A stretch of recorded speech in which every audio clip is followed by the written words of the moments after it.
If you want to have a great workout that gets great results, you first have to have a great warm up.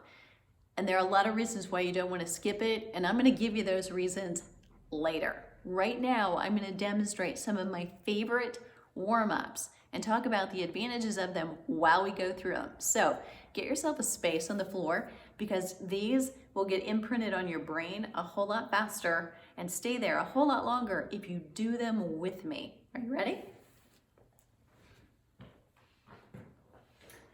Okay, so one of the first things you can do, no matter what, if you've got hips or you've got knees that are an issue, you gotta figure out a way to warm up that lower body. This is one that I love. So I'm actually gonna hold on to either fingertips on a table, the back of a chair, or on a wall. I'm gonna start with one leg, and I'm gonna take that leg and take it across me and just swing it. So I'm gonna take about 5 swings forward or side to side, but in front of me. And then I'm gonna change that, and I'm gonna take that swing forward and back. And I'm gonna let that swing into my lower back. So I'm not really holding my core here tight. Let it naturally go. Next, I'm gonna take 5 more, but I'm gonna do this just from my knee. I know that seems like the same motion, but by changing the lever length, it changes what's happening in my hip joint as I do this.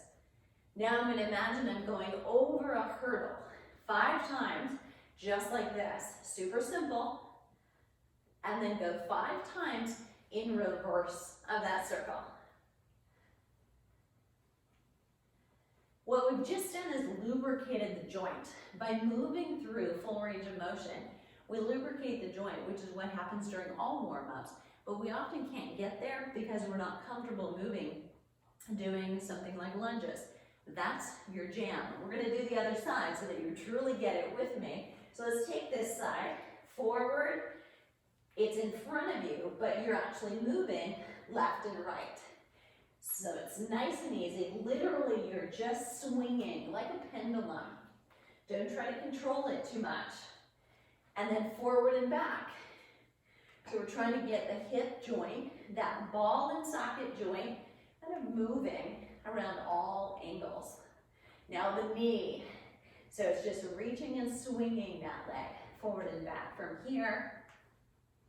And then you're going to come up and over as if you were going over a hurdle. And again, keep going.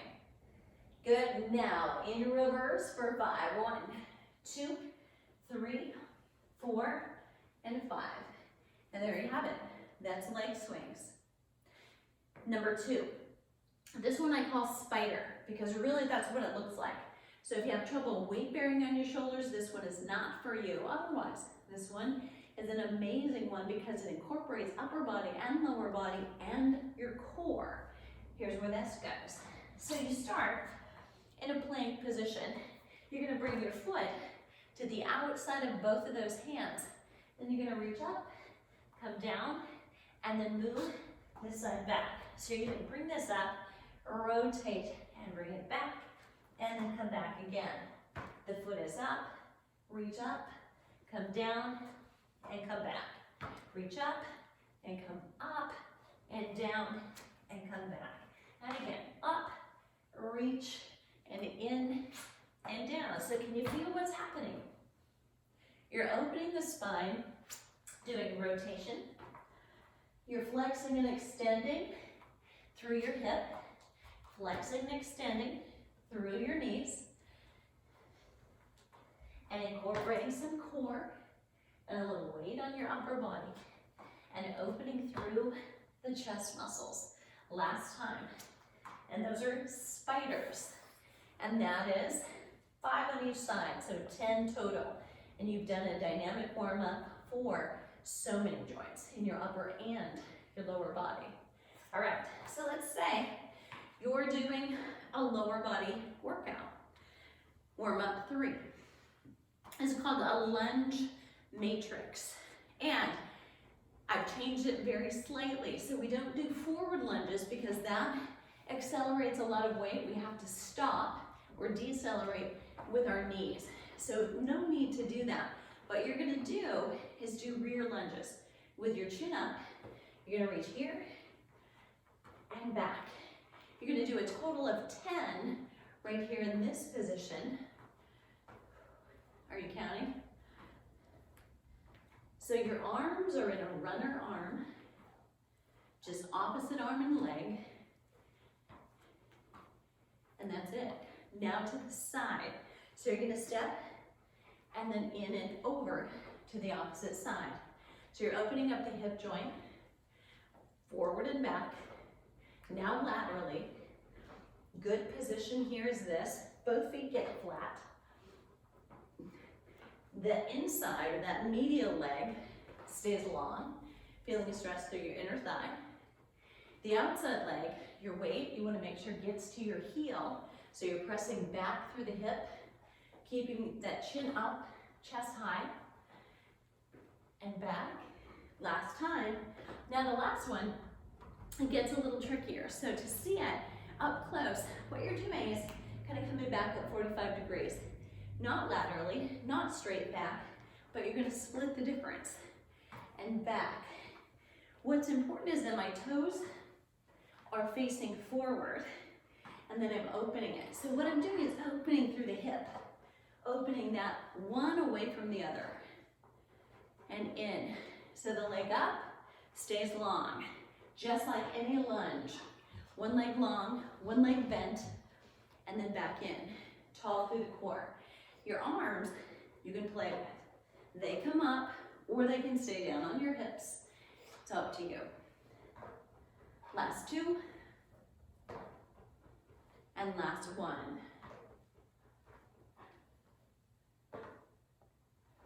And there you have it. So you've got a lunge matrix that started with rear lunges, 10 total, right, left, 1 and 2, to the side, and then 45 degrees. If you wanted to, you can repeat those rear lunges again. So 3 great warm-ups, full body, right? That dynamic warm-up comes after a moving warm-up. So if you're about to go walking, you want to do some slower walking than you will at race pace, okay? If you're gonna go running or jogging, likewise, you can start with a fast walk. You can start swinging your arms even, but you wanna elevate that core and move for about 5 minutes, then come into that dynamic warm-up, then move into your workout. Now, with things like walking, jogging, running, you don't necessarily have to do that type of dynamic warm-up. But if you're truly athletic, you truly want your performance to increase, you will. If you don't, you can ease into it.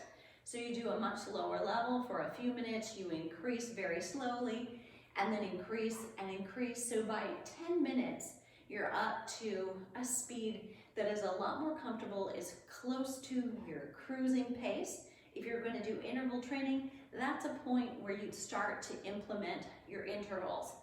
That's an example of how to warm up. Now, let me give you your why. Why is it so important? So especially if you are a female in midlife who wants to get better results and boost her metabolism. The warm-up is important to you, and yes, this is an old English sheepdog who is wondering why he's not on camera. The warm-up is important to you for this reason. The more you get your oxygen flowing and your circulation flowing during the warm-up, the more oxygen you have readily available to you when you actually start the work section. If that's true, here's what I taught students in kinesiology at a university for 15 years. Every semester, several sections. For every 1 liter of oxygen you consume, you burn 5 calories. Now, you burn a lot, you breathe a lot, you do that in volumes. When you're breathing hard, you're out of breath doing your interval training, or you're going for a run and doing something on an extended basis. You're breathing volumes of that liter of oxygen. But the more or the sooner, the more of it is ready to you and available to you when you start, you're burning more calories, that's not necessarily an in and out equation that you might think it was. But what is important about that is that now you can actually feel more comfortable while you're doing it. And if you burn more energy, calories, while you're exercising, during exercise, you burn more after you exercise. That's the real secret behind regular and consistent exercise.